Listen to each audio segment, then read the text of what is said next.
No, in England. I did my PhD, but it's a while back. Yeah, of course, big also in international relations. I didn't study that, but But the political yes, it's, I mean, British parlance, it's called social directions. Ellers er det veldig vanskelig nå. Men så jeg skal se på det.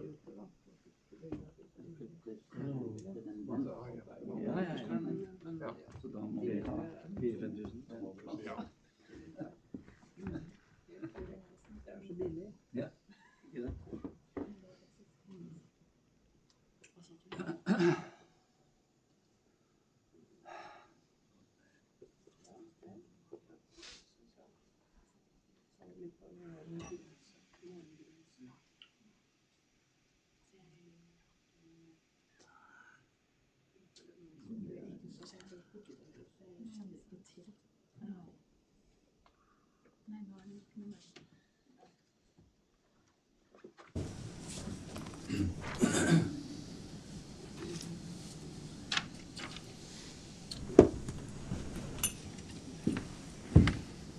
Good morning, everyone. My name is Ole Jakob Sending, and welcome to this seminar where we will present our report on India and the multilateral system. The event is being streamed, so now you know that. I will first go through the report, and then our colleague Henrik Aspengren from the Swedish Institute of International Affairs, where he heads up the Asia program, will offer some comments. After that, there will be a panel with Henrik and my two co-authors, Stein Sundstøl Eriksen and Cedric de Koning, both of who are research professors here at NUPI, and it will be chaired by our colleague Anna Eriksen Rio, who's a research fellow here. And then, of course, we will have time for comments and questions from the audience as well. So, to kick us off, I'll go through why it matters. So why is it important to study India in the multilateral system? So that's point number one. Point number two is that in our assessment, India's position in the multilateral system is primarily determined by domestic interest and regional security concerns. That's not unique, to put it that way, but it bears reminding because it's important in the positions that India tends to take. And then I'll walk through India at the UN, India and the international financial institutions, so the World Bank, IMF, and India's role in so-called club governance with a focus on the G20 and BRICS. So, why does it matter? The first and obvious point is that as the most populous country in the world and a democracy, India is very important in and of itself. And in the last few years, of course, we have seen the economic growth in India and also the increased political clout that follows from it. India also has a very long history of investment in and commitment to the multilateral system. And part of that investment has been expressed in being a voice of the global south, which is important, especially in debates about reform of different multilateral institutions. And its foreign policy, of course, and within the multilateral system has been marked by so-called multi-alignment, that it has not aligned itself with one particular bloc. Because of its clout, because of the multi-alignment, India can tip the scales in different multilateral institutions, but also in clubs like the G20 and BRICS, and we have seen evidence of that in different instances. And it can then be important in shaping whether it's a make or a break in important international negotiations. Now, to take the most obvious point first, this point about strategic autonomy for India is an important one, and the protection of domestic policy space. Now, I mentioned this and we emphasize this in the report. This does not matter because it's across the board in how India invests in the multilateral system, but the concern with protecting domestic policy space pops up on different issue areas. So it's not on all issue areas, but on some issue areas. And that's part of the reason why we think it's important to investigate the role of India in the multilateral system. And as one could expect, stabilization of the neighborhood is a very important consideration. And here's an interesting aspect of this. That also means avoiding external constraints on the room for maneuver for India in managing its immediate neighborhood. So whereas it may be pro-international rules and a role for the UN on many issues, it does not want UN rules and mechanisms to constrain India's room for maneuver in managing its immediate neighborhood. And as you probably know, India is one of the few big countries that are actually both investing more and partnering more with the US, such as through the Quad,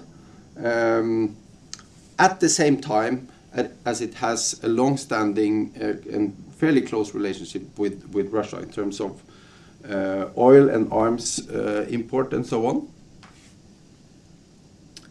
And for a very long time, India has had the ambition calling for UN Security Council reform and being a so-called voice and representative, as it were, of the global south and trying to position itself as the key state to lead reform and shaping rules that interests the global south. But this position is also a little bit risky because the claim to represent the global south becomes more difficult as India becomes more powerful because it may not align, may not have the same interest as those that it claims to represent necessarily. And so one way to look at this is that this is a selective multilateral posture. Again, this is not unique, but we think it describes quite well India's position in the multilateral system. It is very, it prioritizes debates about fairness and global south issues. You see that on debt relief and on many other issues. And that there is this emphasis because of the focus on strategic autonomy, on flexible and issue-based partnerships rather than total packages of blocks and alliances. Which means that it can be a very constructive and very, very influential broker, but it can also block different efforts at changing and developing new rules. Now, as you know, India was there at the founding of the UN, even before India was independent. And one important aspect of India's investment in the multilateral system is that you can imagine the UN consisting of basically two tracks. One track is the UN General Assembly and political and normative mobilization, against colonial rule, against apartheid, for human rights, etc. And India has been a leading voice ever since the beginning in that track. And from the non-aligned movement and has been a mobilizer of efforts from the global south in that regard. The other track is the more operational, technical, administrative one, which is the UN funds and agencies and programs. Much less influence on that track than in the General Assembly and the political normative track. Part of the reason for this is, of course, that in the operational track, influence is mostly shaped by money. And in the UN General Assembly, influence is shaped by votes. So if you have the numbers in terms of votes, one state, one vote, you can shape that process. It's much less influence on the operational track. One exception to this is, of course, India's considerable role over time in peacekeeping, and Cedric, who's an expert on this, will talk more about this in the panel. But over time, India has also now become a donor, and quite influential and important one. So this terrain is shifting. So as I mentioned, advocacy on decolonization, racial equality is a key legacy of India in the multilateral system. And of course, been calling for UN Security Council reform for a very, very long time, and is still very important in that regard as part of the so-called G4. But when it comes to crisis diplomacy, and this goes back to this core interest in autonomy and not having external constraint, it has been quite conservative in allowing the UN to go too far in establishing new rules and mechanisms that may have implications for the way that India treats its own neighbor or manages relations with neighbors.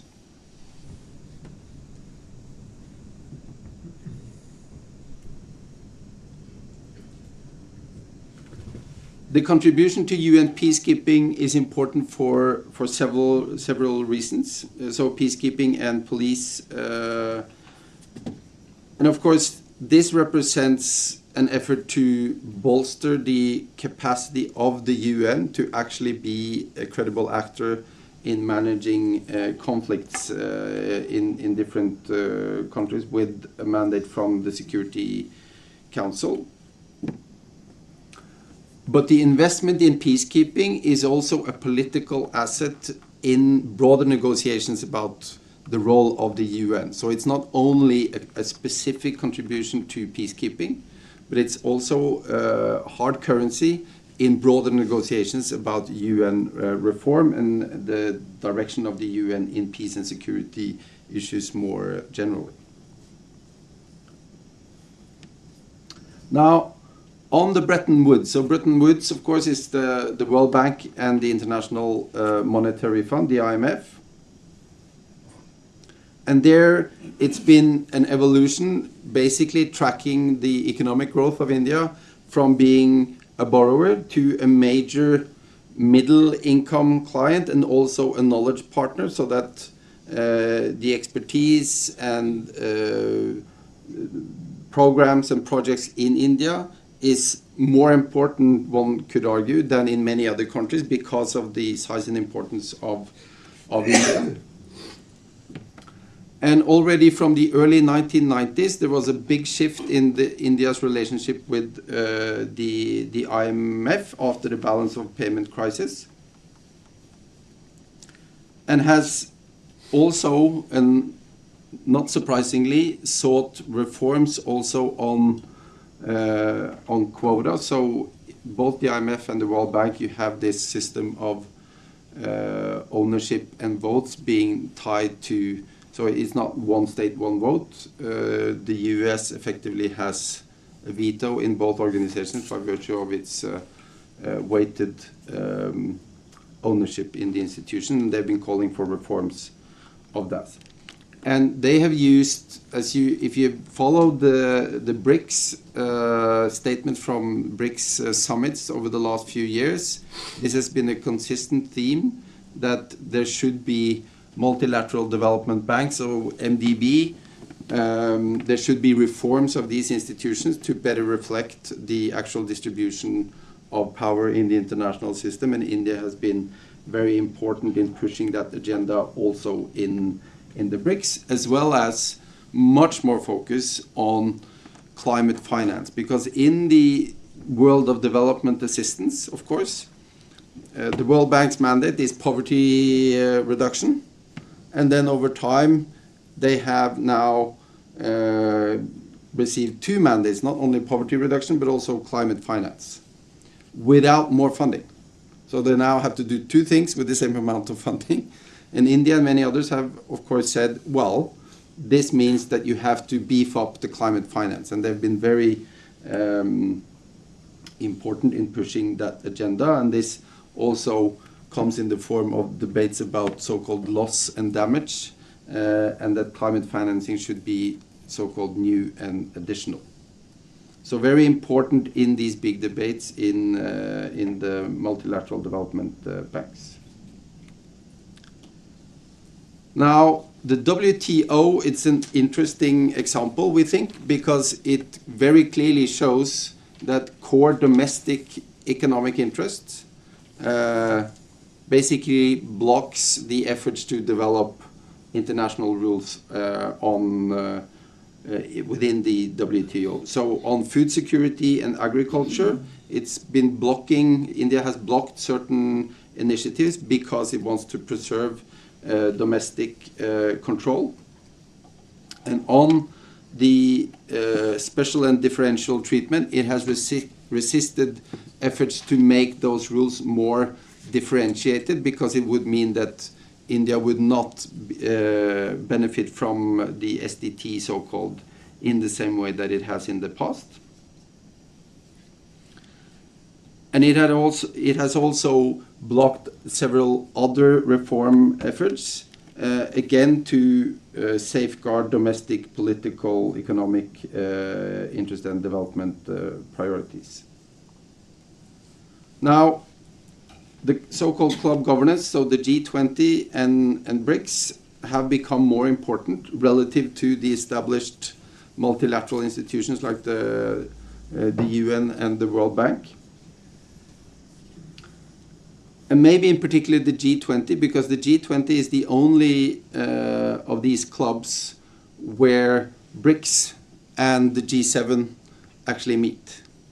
So statements and resolutions from G20 are very, very important. And you see a trend over time where the G20, if they agree, it has significant consequences for multilaterals, because the G20 can be seen as basically tasking multilaterals like the UN or the World Bank of doing A rather than B. And India has been very important in pushing the agenda on being a voice for the Global South. So when they had the presidency in 2023, it managed to push through and get acceptance for the African Union to be a permanent member of the G20, which is a very tangible result of the long-standing effort to be a voice of the Global South. And again, pushing for MDB reform within the confines of the G20. But again, also in the G20, we see signs of different agendas being at loggerheads. So India may push for certain agendas, but may hold back on others, depending on what are its primary domestic, political, and economic interests. So I mentioned climate. So in the past, you will recall that there was much more of a protest voice from many low and middle income countries, whereas now, with the help of India, targeting certain issues and trying to put those on the agenda, both within the G20 but also in BRICS, and as a consequence also within multilateral development banks. And with a very prioritized focus on scaling up of climate finance, so that the climate finance will not eat from the same pile of money that is supposed to go to poverty reduction and economic growth. And India has also taken the initiative to build new forms of alliances. So the International Solar Alliance is one example of this, which is this kind of flexible cooperation mechanism that we see a lot of, that are in the outskirts of the formal multilateral system. Now, BRICS is perhaps the most important body where you see pushback, of course, against, for lack of a better term, Western dominance within multilaterals. So BRICS, of course, is Brazil, Russia, India, China, South Africa, and now adding, so now it's not actually BRICS, it's BRICS Plus, with a very heavy emphasis on the world is multipolar, it's not unipolar or bipolar, and pushing for reform.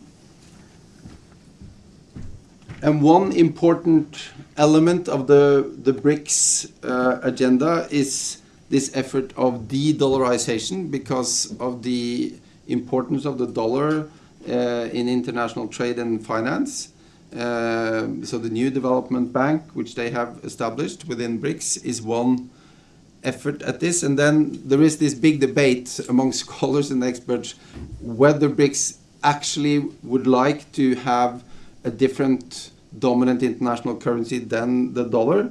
And I think from India's perspective, it's mainly about reducing risk for India from being exposed to currency risk and the other risks associated with the fact that the US, because it has the dollar, can impose sanctions, and other states will have to potentially suffer the costs of that.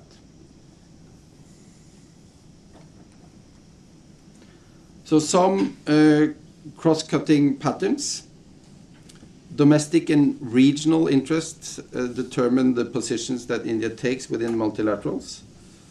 And the leadership to speak on behalf of the global south is a key asset, but it's also a little bit vulnerable, because no one has voted to say that India is necessarily the voice of the entire global south.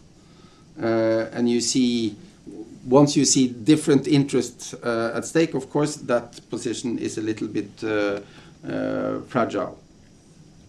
And because of the history of multi-alignment, India has a position to shift its way to either support or block different initiatives coming from different groups of countries. And it's very focused on reform in the sense of voice and representation, both within the UN Security Council in particular, but also within the IMF and the World Bank.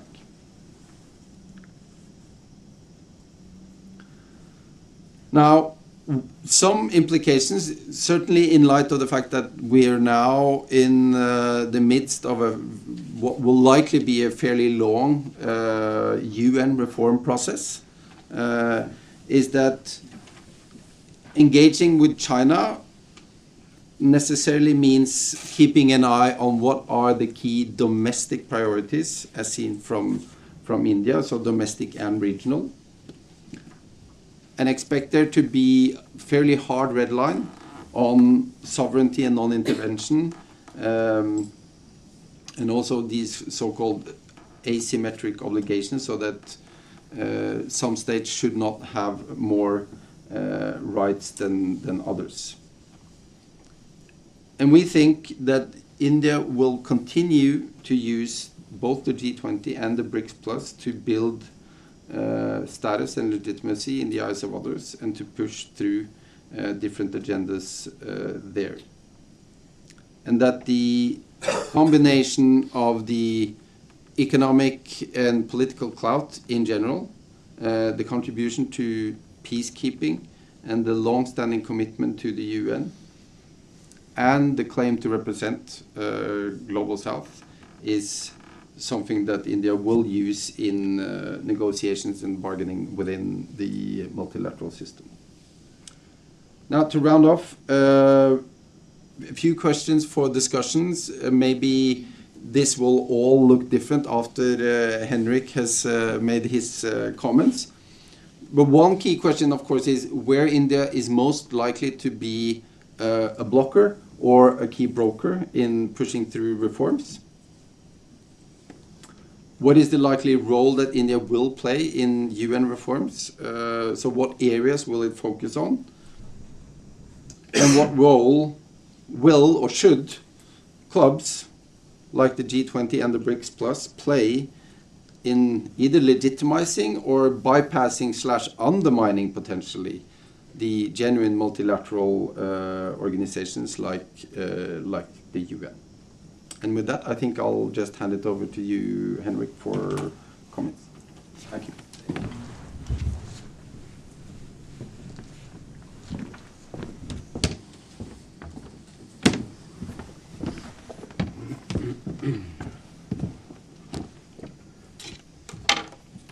Good morning. Hello.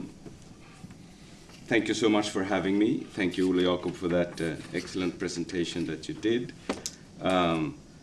I am, as Ole Jakob mentioned, I am heading the Asia program in the Swedish Institute of International Affairs. That's the Swedish equivalent to NUPI.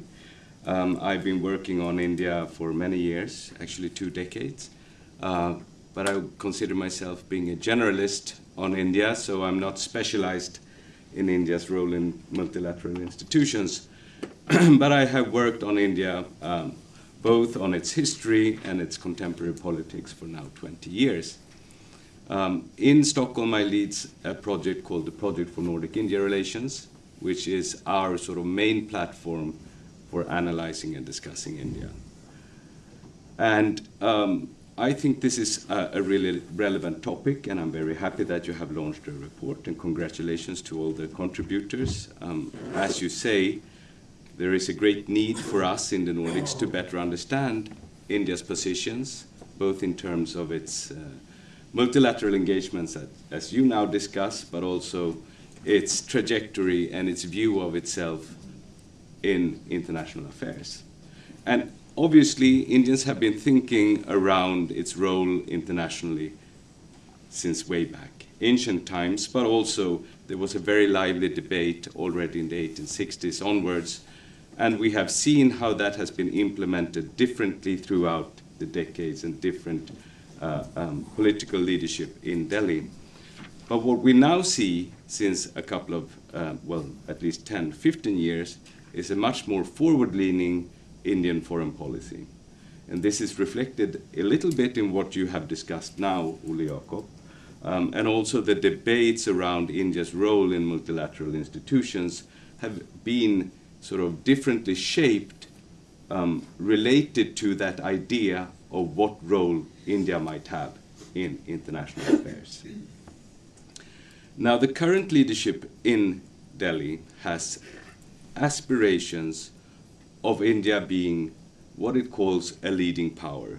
What that is can be debated, and it's a little bit unclear, but this idea of India taking a leading role both in its region and perhaps eventually globally is something that has been debated over time. Whether India should actually use increased power in the international domain and engage in power politics of that sort.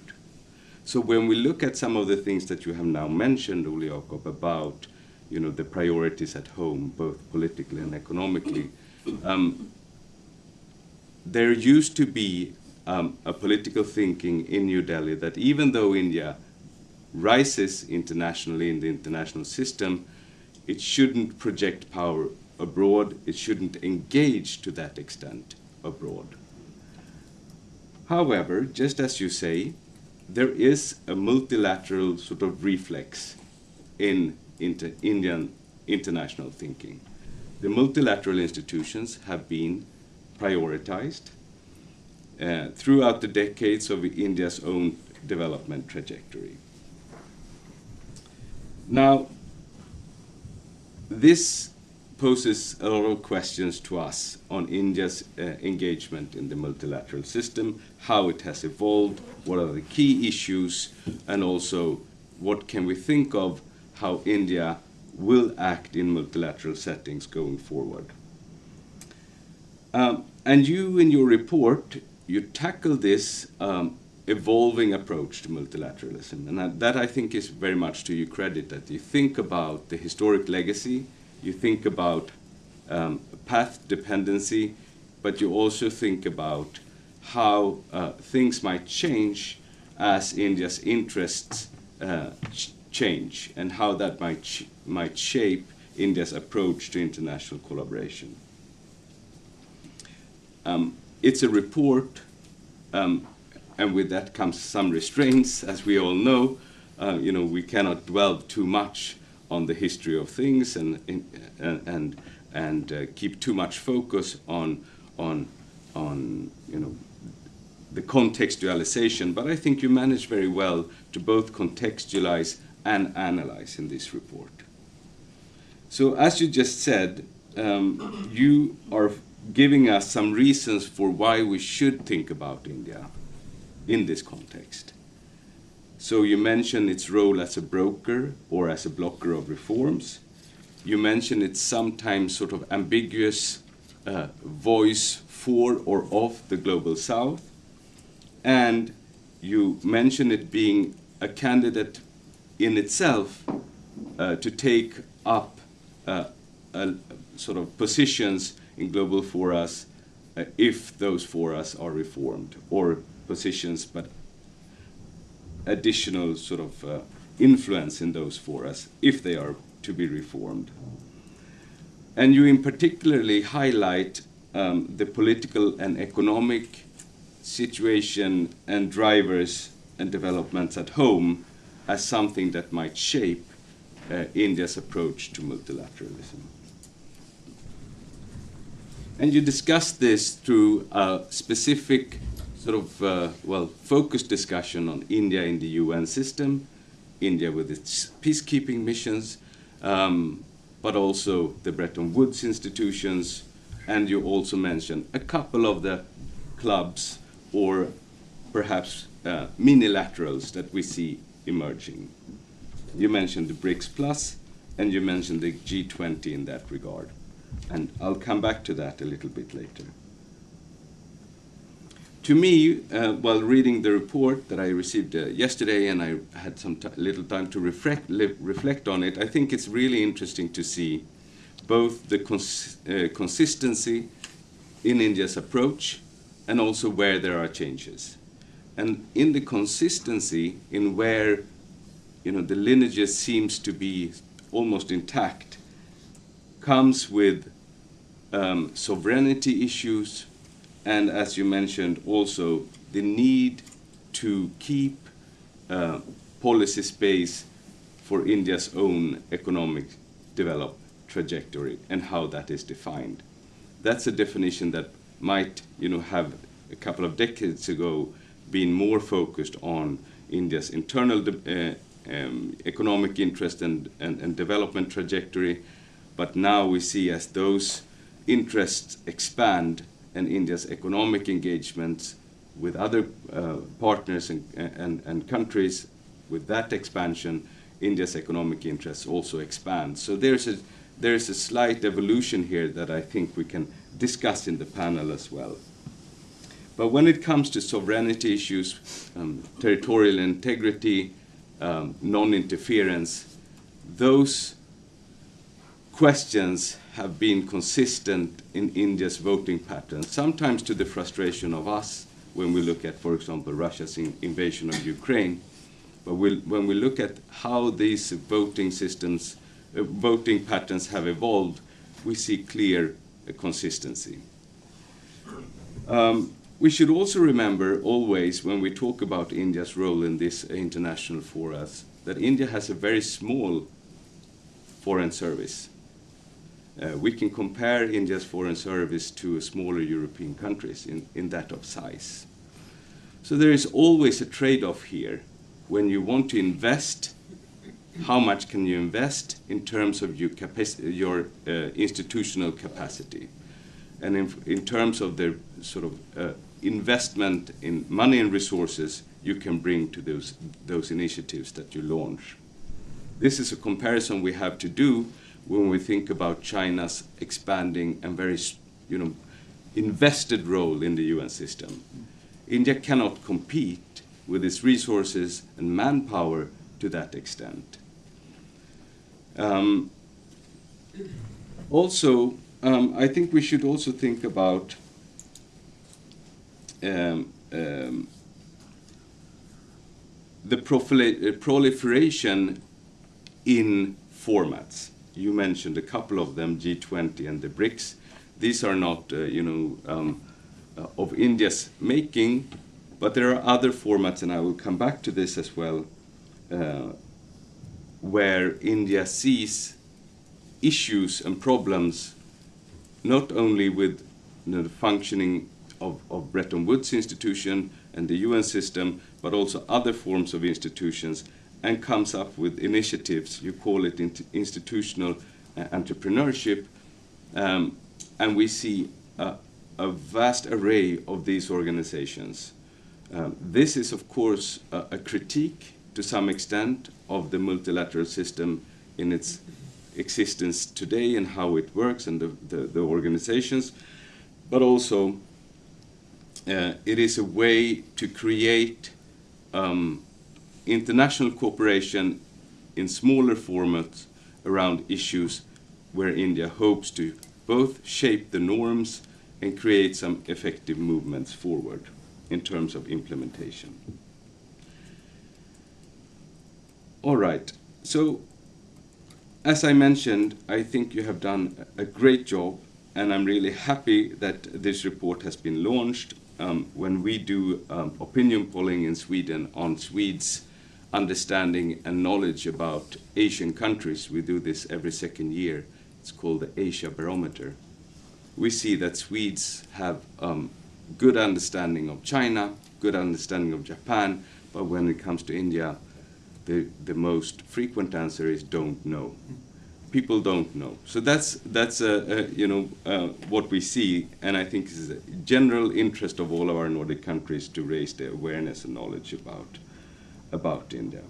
And here are some things that I think we should, given the context of your report and the content of it, that I think we should perhaps discuss a little bit further, maybe in the panel or in some other way or form.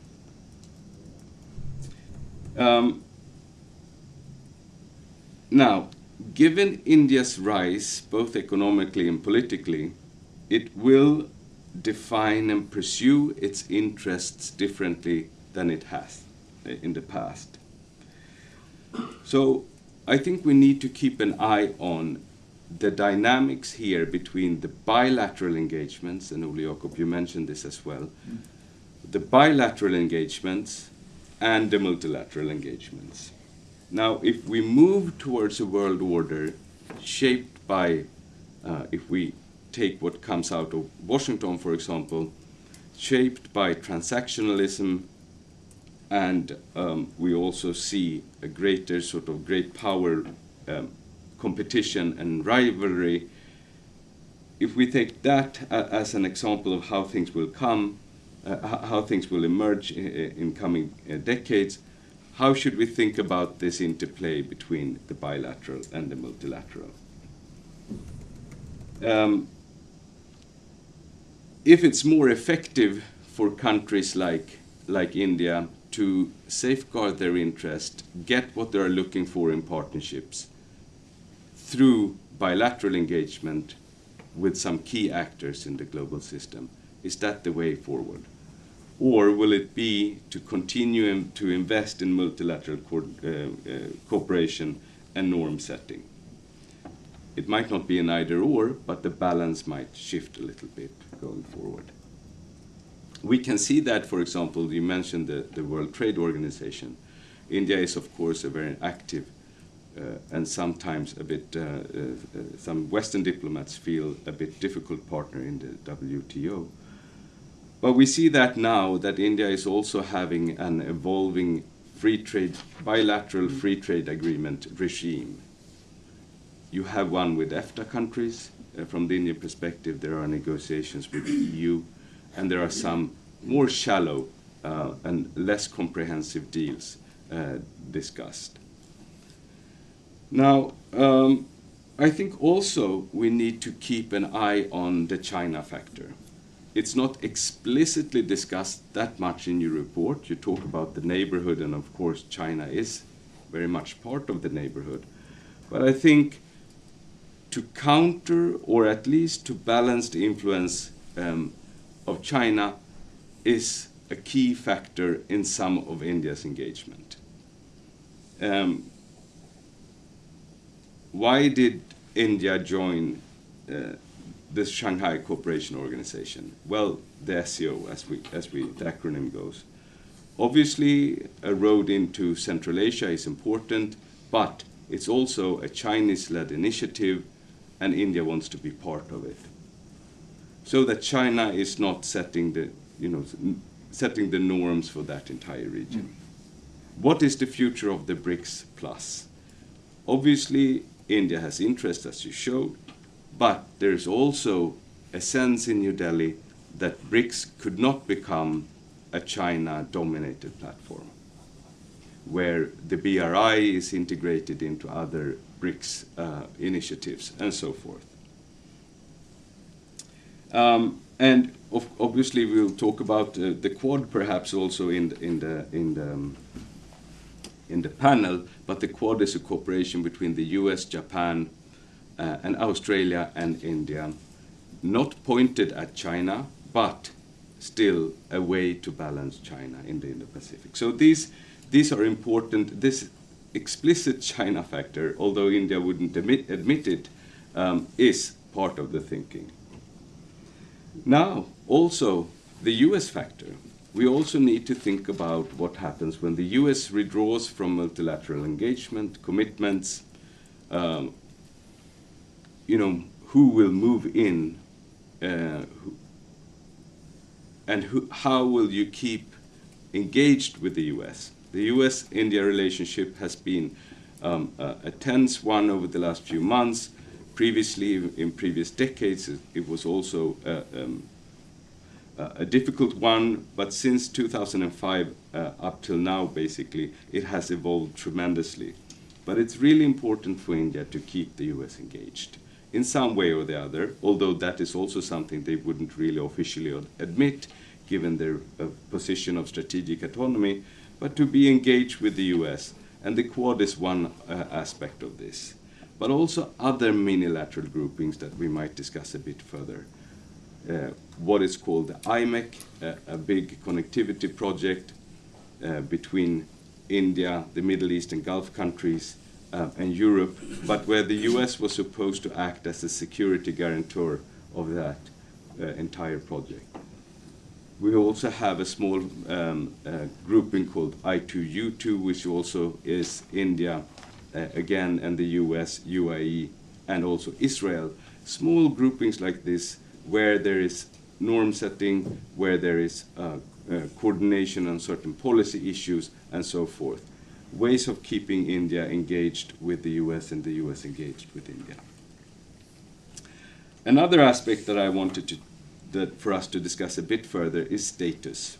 You mention it almost in passing in the report, but our colleague Rohan Mukherjee in the UK has worked quite a lot on this, and I think it's much to his idea that status is of great importance for India. When you have an ambition to rise in the international system, you also want to do things that others recognize and provide status for. So this is an aspect, and that also leads me to some of the conclusions that you have, or the discussion that you have. Now, if we have a status aspiration that is almost as strong as the domestic political and economic prerogatives, what will that mean if you then eventually is included in those high tables of international affairs? Will that mean that you will keep that sort of push for representativeness, keep that push for inclusion, or will you close the ranks behind you when you're eventually there? So if India becomes a permanent member of the UN Security Council, will it keep its constituents in the global south? That's a big question, but so status is important here to bring in. Now, and finally, I'll round off with this before we enter the discussion. Where should I perhaps say, will this leave us in Europe and the Nordics on engaging with India? So if the interest in some ways in the, if reforms are stalled in the UN system, the Indian foreign minister has called the UN an old company not in tune with the market. Now, if you think about those kind of sentiments and reforms are not happening, then this proliferation of initiatives will continue, and the search for different fora to amplify your foreign policy goals will continue. And where does that leave us? We are very focused on the UN as the center of the multilateral system, with historical, for historical reasons and so forth.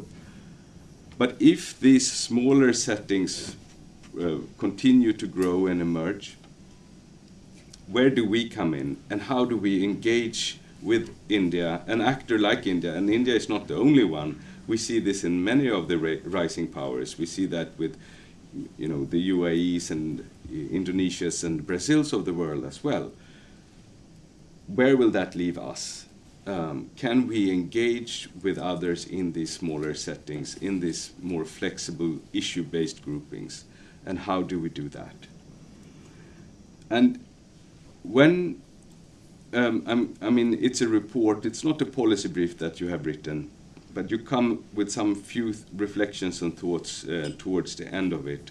There are not many recommendations. I don't know if that's how you do things in NUPI, that you're not supposed to come up with recommendations perhaps, but I think we can have a discussion on that as well.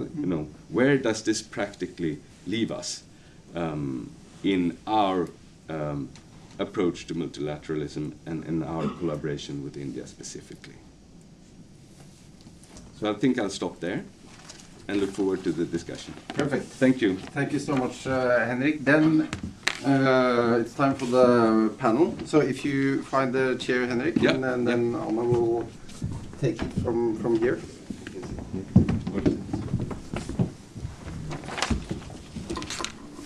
Hello, I'm Anna. I'm a research fellow here, and I'll be leading this discussion. And I want to open up with a sort of broad question that also touches on what you, Henrik, talked about, the multilateral versus the bilateral. So the report describes India as having this very kind of interesting position between being a critic of the multilateral order, a voice of the global south, and a pragmatic partner within it. So how do you see India balancing these two roles going forward? And I think I'll maybe start with you, Stein. Well, perhaps I could start by reflecting on what Henrik said about how to respond to what appears to be an increasing trend of transactionalism in, you mentioned the US, but it's probably a more general trend. And it's one that I think is clearly seen in India as well. There has been a gradual shift from a more, say, normative, ideological based foreign policy, starting with Nehru, to the current Foreign Minister Jaishankar and his description of India's foreign policy as one of multi-alignment. And the idea of multi-alignment, as I interpret Jaishankar, is certainly a more transactional approach.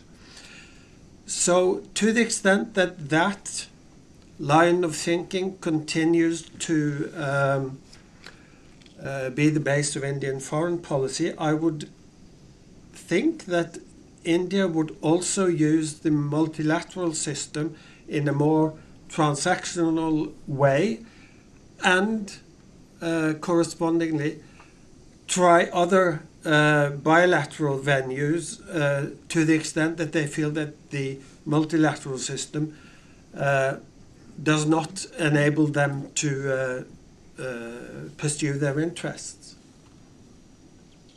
Henrik, do you have anything to add? Well, I think I mentioned it. I think we will see a sort of two-track approach in the way that, as I mentioned, India has a history and is still committed to international cooperation. I mean, in that sense, there is a overlapping with us Europeans. It will not abolish its investments into the multilateral institutions. But there is a sense of urgency that we will have to reform them. So a push for reforms, and here I very much agree with the authors and what Ole Jakob mentioned, that there is a way of building up a push for reforms also through these minilaterals and the groupings that exist. So well, there are coordinated efforts here to push for reforms in the other multilateral institutions.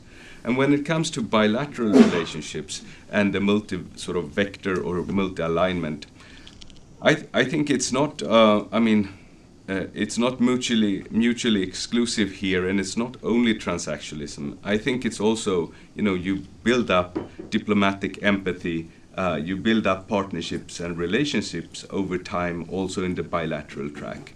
So it's not a give and take only, it's also something where you build up, long-term constituencies, both in the global north and the global south. So relating to that, the report also claims that the global south is both an asset and a vulnerability for India. So giving India's growing economic and strategic weight, how long can they credibly maintain this position as a sort of global south, voice of the global south actor? You can maybe start and then... Yeah. Well, I think, China has always, for a very long time claimed also to be a part of the global south. And, when you reach a certain economic level and you move out of the developing and middle economy and lower middle economy sort of categories, it's much harder to discuss yourself as a part of the global south. Now, there are other elements to it. So, for example, some people in the Indian leadership has always claimed that it's also, connected to a post-colonial identity. Mm-hmm. And that is something that although you raise economically, you might still have it. So there is a sense of self-identification that goes beyond the economic parameters. So, in that sense, you can claim it for quite a long time. Now, it also is a question of, how you cooperate, and if the global south in itself is not a sort of, how should I put it? It has a lot of agency, obviously. So it's also a question of what is your legitimacy to claim that, and there will be pushbacks if you're not, if you claim that identity and don't have it. So, well. It's something that India is conscious about. It tries to work with partners in developing economies, emerging economies, with that identity in mind. But it's also very conscious about not pushing that identity on others. Stein? Just to follow up on that, I agree with what Henrik says, but it's also clear that as India becomes more powerful and richer and has more influence in the global system, it is not as easy to claim a common identity as a post-colonial or a representative of the global south, because the actual economic and political interests may start to differ from those that they claim to act on behalf of and to share a common identity with. And managing that potential tension between, say, a claimed identity on the one hand and the material and economic interests on the other is going to be to become more challenging as India develops its own role in the world and becomes more influential. Over to something a little bit different, Cedric, on peacekeeping. Why has peacekeeping been so important for India, and will it continue to be important, do you think? I think peacekeeping is this perfect visual, almost embodiment of India's ambition of contributing as a responsible power to global peace and security. So it gives you an opportunity to kind of signal something almost bigger than your actual reach, because with a fairly small contribution, big in global terms, but small in terms of the Indian context. The Indian has a 1 million strong army, so sending 5,000-6,000 peacekeepers somewhere in the world, is not a major contribution.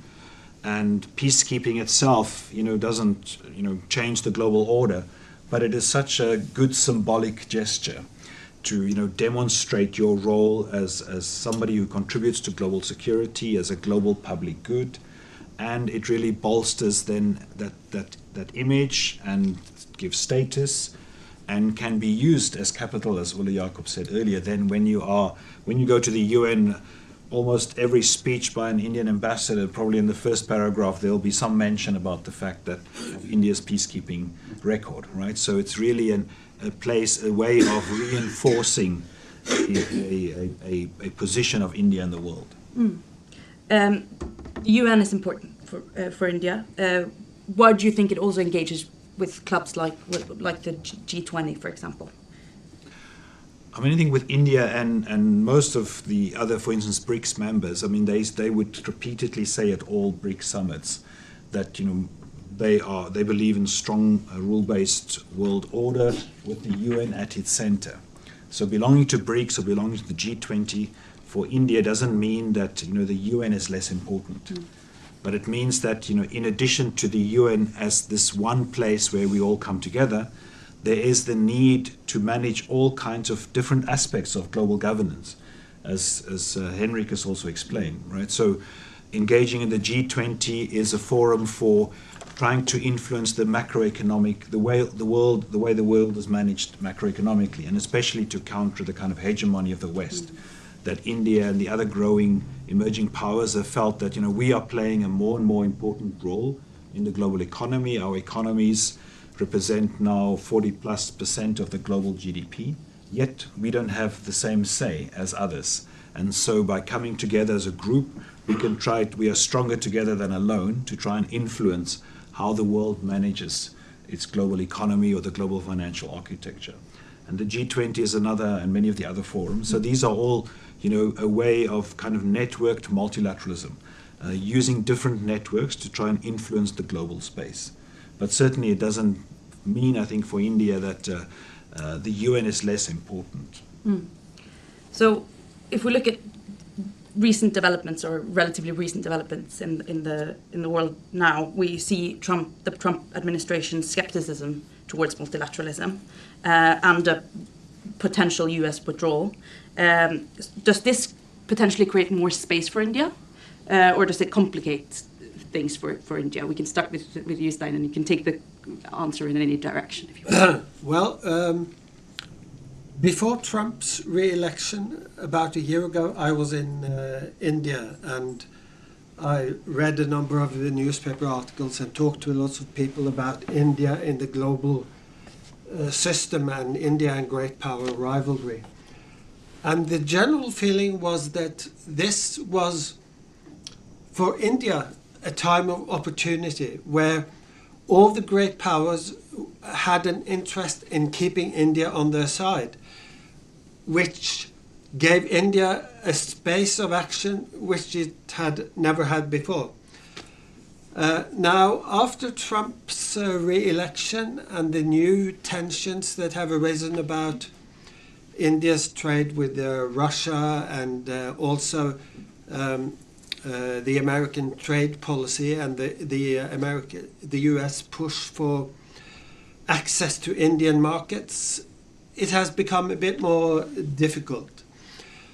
Because India's overall strategy in the last 20 or 30 years so has been to try to keep good relations with all the major powers at the same time. But when tensions arise between the different great powers, that becomes more difficult. And while India has gradually, over the last few decades, expanded its relations with the US, that strategy has now been cast into doubt because of the Trump administration's policies. For instance, one of the main problems in the relations with the US, in addition to the Russian oil, is the Trump's trade policies. And Trump's imposition of high tariffs on Indian exports, as well as a demand for US access to Indian markets, especially in terms of agricultural trade and investment. And giving in to US demands on that area, is going to be extremely difficult for India because it goes very much against the domestic politics of India. Alienating Indian agriculture and farmers by accepting US investment and free access of American agricultural goods will be very unpopular in India and could create a major political problems for any Indian political regime.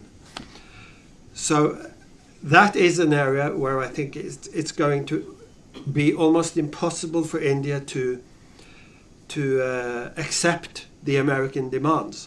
And to what extent the US will have an understanding of that and adapt its policies is an open question so far, as far as I understand it. Do you want to add anything, Henrik? No, well, I think I agree. I think in terms of well, if we take the specific question about U.S. withdrawal from multilateral institutions, I think India has no intention of withdrawing. It will keep being invested. However, the more important and urgent question is whether there will be reforms of those institutions. You know, India is not in a position to fill the vacuum or space that the U.S. will leave, but it will be very worried that others will, for example, China. So here is I mean, there are different sense of urgency here, but the most pressing issue is reform. Cedric, do you want to add anything? No, I mean, I would say, first of all, that the current space, if we think, for instance, of the latest national security strategy of the US that sketched the world as in these different hemispheres, I would say that's probably how India has always seen the world, as in terms of controlling its own hemisphere and being a power in its own hemisphere, in a world of hemispheres. And within that context, of course, that doesn't mean that the India doesn't recognize that there's a need for a multilateral organization like the United Nations to deal with some of our common challenges. But as we also say in the report, it also doesn't mean that India wants the UN to rule its hemisphere.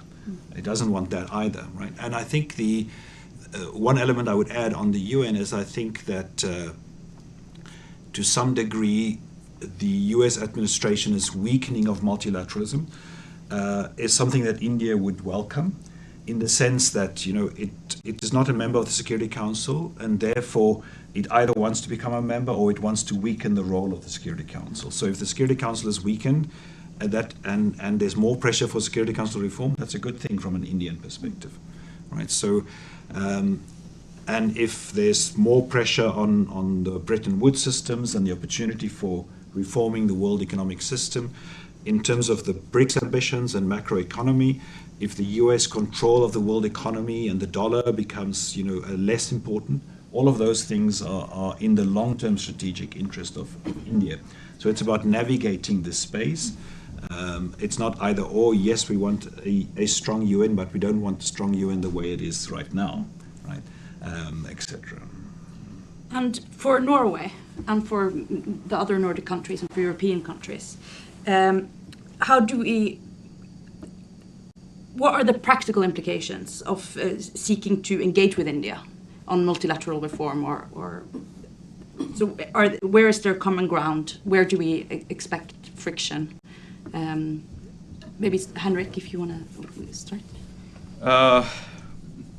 I don't have a good answer. I haven't been thinking through exactly those aspects of our cooperation going forward.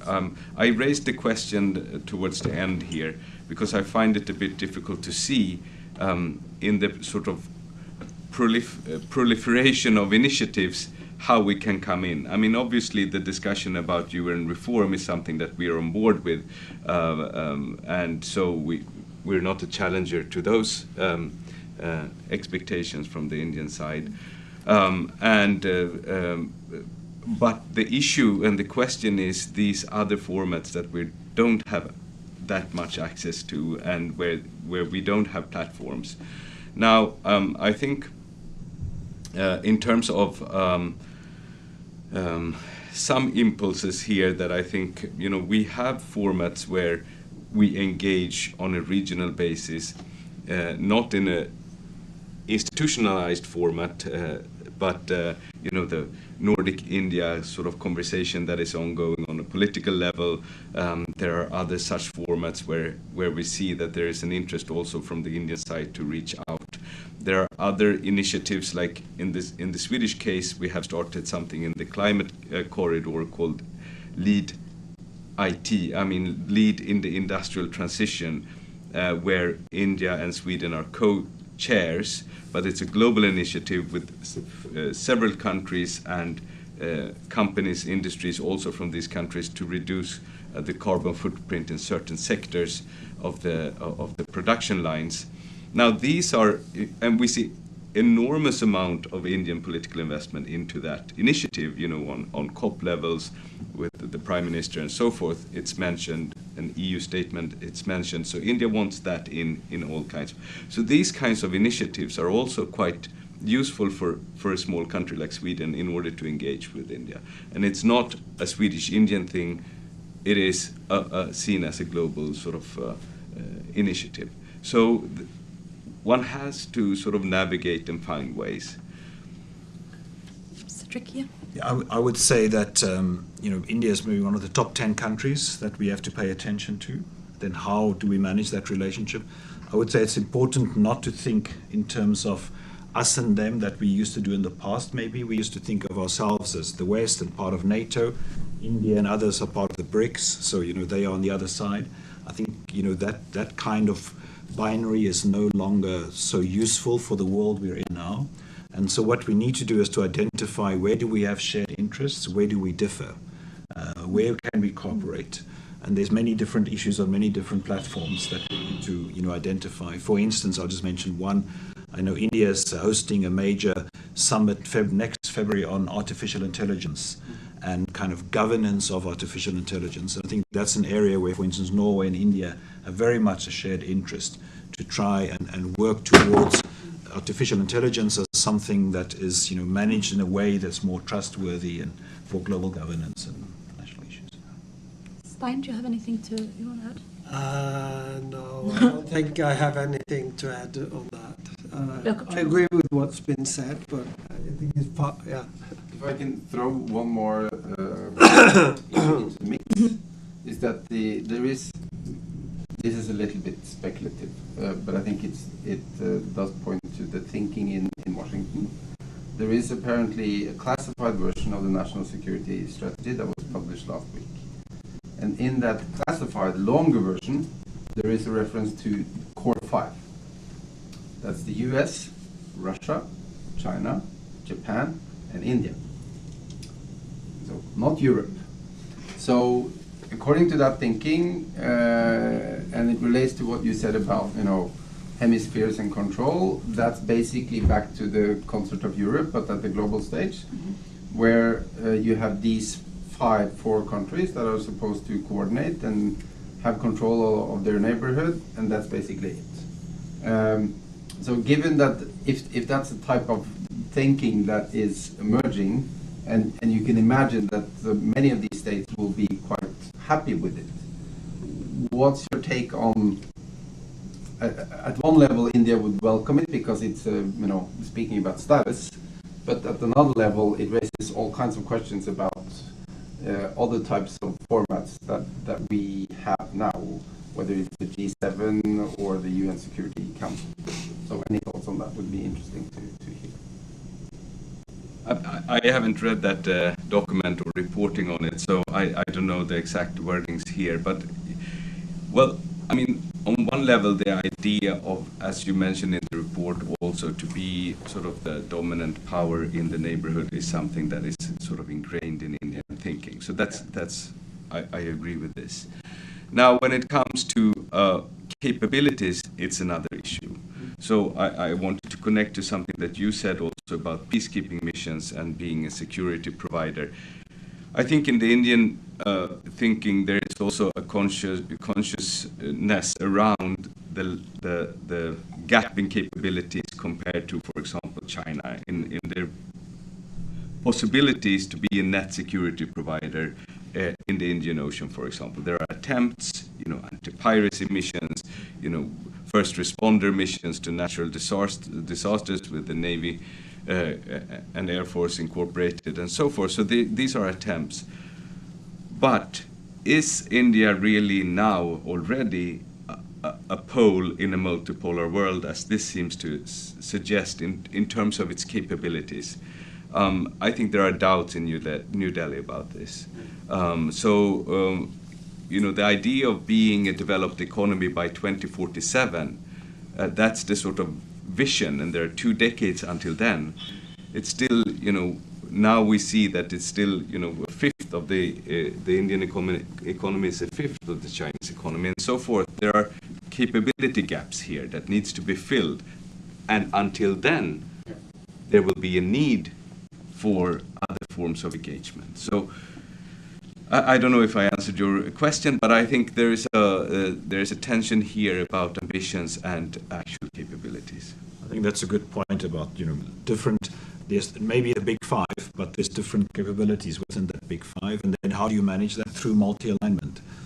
So it's not about, each of those five going in a kind of existential conflict with each other, but it's precisely about managing that relationships by creating checks and balances in the system.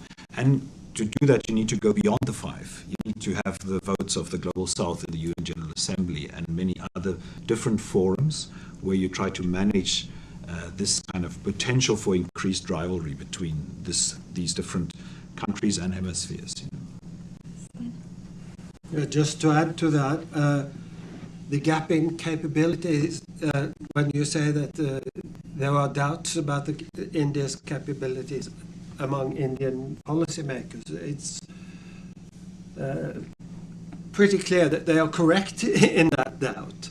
And the gap is not only a fact, but it's also growing, especially in relation to China.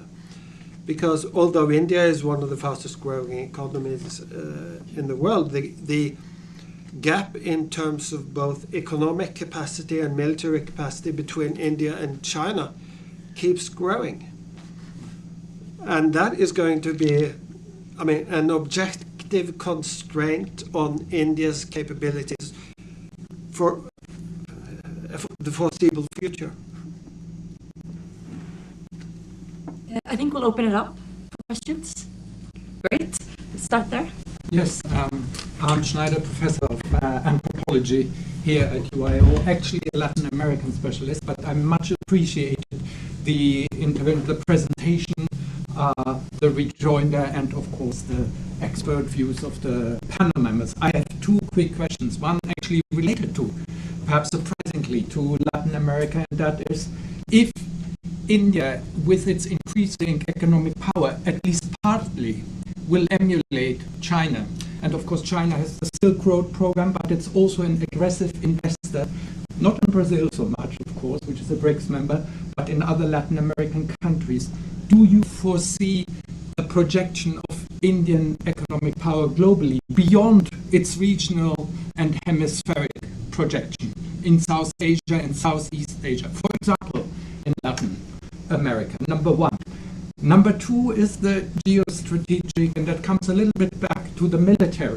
If traditionally an entry ticket to the Security Council has been the nuclear deterrent, by this I don't mean rogue members like North Korea, but acknowledged nuclear power holders like India, should it gain access at one future to the Security Council, how will it affect its relationship to the lesser military power, but its regional rival and nuclear power, Pakistan?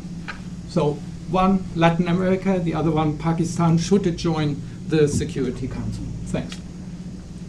Stein, do you want to? Well, I could start to try to answer it.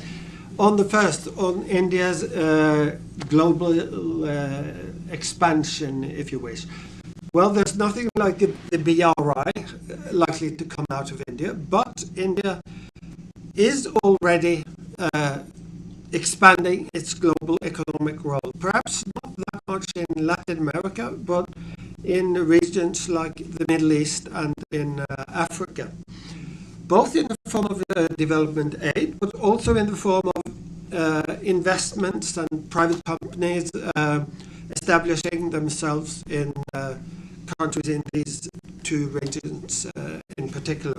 And to some extent in Europe. Of course, it was made a big symbolic point when Tata took over Rolls-Royce in the UK, the colonizer coming back.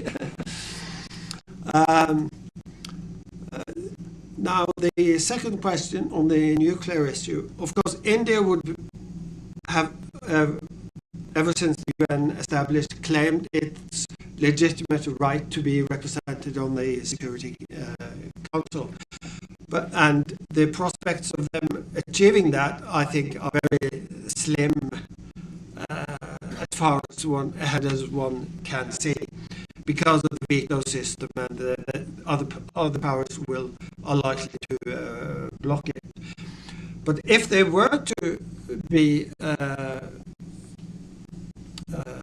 allowed in as a permanent member, the implications for the relations with Pakistan are a very difficult would be a very difficult issue to manage, given the permanent tensions between the two countries and the clashes as late as this spring. And I think that challenge just reinforces the argument that they are not likely to be allowed to enter the Security Council. Well, can I just add a couple of thoughts on that? On Latin America, for example, I think there has been outreach from the Indian side, I mean, both obviously to Brazil, but also to Chile and others. So, and you can find it, the connections in somewhat strange ways, like one of Bolivia's largest trading partners is actually India, because of all the gold that is exported into Indian earrings and necklaces. So that is an important aspect as well. I think there are no signs of these huge infrastructure projects, like you mentioned, that China is involved in, but there are interests in the mining sector, and especially when we think about the emerging technologies that need, rare earth and others that have large deposits in Latin America. So there are clear economic interests, and there are clear activities from the Indian side in engaging with that. also on the African continent for that reason. And when it comes to Africa, there has been very strong involvement from the Indian side. I think there were about 18 new missions to be opened, embassies and so forth. So there's a clear engagement with other constituencies, because from India's thinking, it's not only Europe and the US that are the sort of growth areas for India in the coming decades. The real sort of growth areas come in other parts of the world. So connections, south-south connections, are of great importance. When it comes to the Security Council, I mean, it's linked to a larger reform of the Security Council structure. So we have joint suggestions from Germany and India to expand on that and so forth. So there are larger changes that needs to come in play. India's relations to Pakistan is of a different character and story. It's not only related to what is going on in the UN, obviously. There are very clear bilateral tensions of historic reasons. But now, I think, after the latest conflict we saw in the spring, it's very clear to the Indian side that the integration between Pakistan and China has come much further than we sometimes expect. So if we see a lot of the military equipment used by the Pakistanis during that conflict in the spring, a large extent of those were of Chinese origin. So now India needs to think about not only the relationship with Pakistan as a bilateral thing, but the combination of China and Pakistan as a threat in their threat perceptions. I think that will also maybe appease Pakistan to some degree, if there were to be a Security Council reform. But I would disagree that nuclear power is, the main consideration. It seems to be GDP, the big five, other examples, of which, because there are several nuclear powers that would definitely not qualify for Security Council membership in any form. Go ahead. My question was about actors and more examples. If you could give us if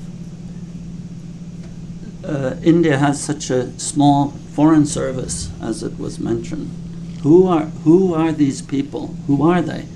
Tata has a role.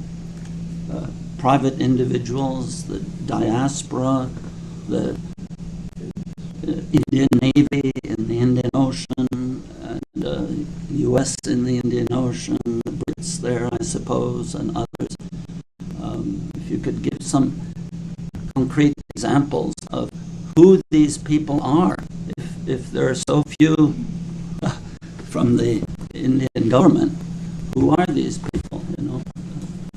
Who's playing the role, and who will play the role in the future? No one mentioned Modi, for example. No one mentions the trade. Henrik? Yeah, all right. So I mentioned the small size of the foreign service. So this is something that has been a continuous discussion on the Indian side, how to expand it and grow it, right? So there is we will not see as small foreign service in coming decades as we have done in previous decades. So it's an expansion process going on. Now, that's one aspect. So the foreign service is growing, but it's still fairly limited to its capacity. The PMO office, the Prime Minister office, now led by the Prime Minister Modi of the party BJP, has gained considerable amount of importance in the Indian foreign policy sphere. So it's not only the foreign ministry, the Ministry for External Affairs, that have an extrovert and external engagement. It's also the PMO office, and we see a much more active Prime Minister in the foreign policy sphere than we have done in previous decades. Obviously, Nehru was very active as well, but it's not always that there is such an activity from the Prime Minister's side. So the Prime Minister is important in forming and shaping the decisions on foreign and security policy. When it comes to the military, that's a separate system. So the military military is, subservient to the political system. Now, they have activities, but that's related to, the security of the country and protecting Indian interests. There's no political role in that. When it comes to the private sector, as you mentioned, there is an increasing use or combined interest of private actors and Indian expansion abroad. So we see, for example, that some actors in the infrastructure space are involved in buying European ports or whatever it is that are connected to India's political ambitions as well. So there is a growing conflation here between private and political ideas and motivations. So that's also an aspect to it. Just add a couple of points on that. On the latter point about the influence of private actors and big business, during the Modi regime, that relationship has become closer than perhaps it has ever been, with the big billionaire companies like the Ambanis and the Adanis having very close relations with the BJP government, and obviously also influencing things like international economic policy, trade policy, investment policies, and so on. I would also like to add an example of how these role of different actors can come into tension. When I discussed India-China relations with people from the government, some of the business associations, and from some academics in Delhi last year, it was clear that there was obvious difference of interests, where many of the business representatives were very cautious about taking a too confrontational stance against China, because they realized that Indian businesses rely on inputs and imports from China. So having a very conflictual relations with China would undermine their economic interests, while the foreign policy people tended to be more security oriented and more skeptical about cooperating with China and seeing China more as a threat than as a partner in economic and other types of development. So the formation of foreign policy is always the result of the interaction between these different interests, and which interests that dominate may vary over time. And if there's been a change over the last few decades, it's the growing influence of big business. But then the broader conflict with China created kind of a reaction to that, with more skepticism towards cooperation with China. So I don't know if that answered your... So we're a little bit short on time now. So if there's any more questions, I know there was a question there. We can group them together and try to keep the answers and the questions a bit short. So you can... That was 1974 or 75, when Indira Gandhi was in Stockholm at a meeting before the establishment of UNEP. He mentioned that poverty is the greatest polluter. So looking at poverty and environment in a way, it's continuity even now, because India is among the countries that supports continued use of CO2 emitting fuels and kind of things. On the other hand, which gets support from part of G77, at the same time it also comes into conflict with small island states, which want reduction of CO2 emissions. So there, I think there's a kind of conflicting interest within the G77 that will grow up. Were there any more questions? Okay, then. I think that's a major tension in Norway, in India, in China, how to balance the need for economic development and sustaining economic growth, which means in China and India, more industrial growth more emissions, with at the same time the understanding globally that we need to reduce emissions, right? So I think this is a tension that is playing out in our country and especially certainly also in India and China, and then has an impact also on global relations, as you say. I mean, with loss and damage, for instance, China can't and India can't not be for loss and damage together with the global South, but at the same time they are going to pay a lot of damage for the damages they cause. So they are tying themselves into a system potentially. So they are playing a role of diplomatically supporting it, but then probably they will try to influence it in a way to reduce the impact on themselves. Henrik, do you have anything you want to add? No, I think that was no. I think that's fine. Stein? No, Okay, then I think we'll end it there. Yeah. Yeah. Thank you so much. Maybe a round of thank you. And then I wanted to thank you for coming, and also to mention that on January 21st, 9 o'clock, Anna and Ankita will present a new report on India, this time focused on the region, India in the region, in the neighborhood. So follow details, sign up to NUPI's newsletter, and more information will be available there. So thank you so much. Thank you. Very much, Anna. Nice to meet you. Well done.